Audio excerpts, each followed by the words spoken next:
Yağış yağya, seni atladı. Bu diyalı damcalan kalmagal ne? Yüreğimi ısırıya tensiz geçen, söyü veren dünya, ayrılığı ne? Anan, seni görüsün meli.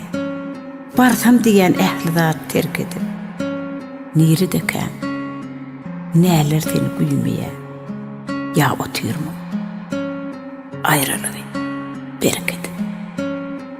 Bilmesen bilip boy, yıkıtak dünyam, yaşandırın kuvvadalı vadımda, edil şonun yali, söydürünümüm, çıkmandımım, bilyetelim, yadımda. Yağış yağya, seni atladı. Bu diyal damcalan kalmagal ne?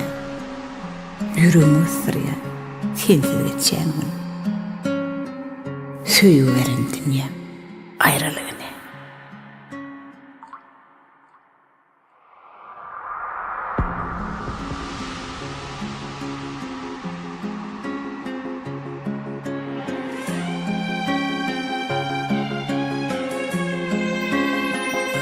Yağış yağar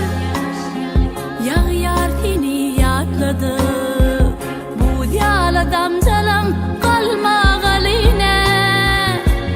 Yüreğimi kızdırıyor sensiz geçen gün.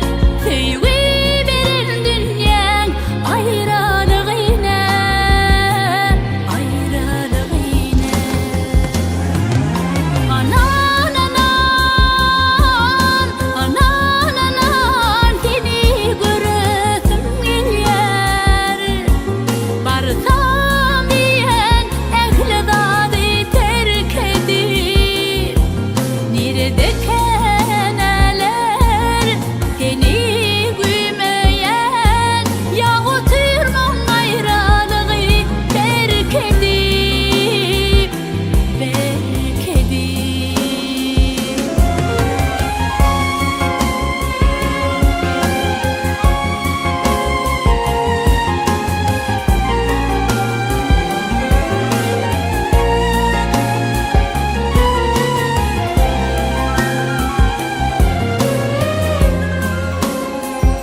Yağış yağar seni yatladı.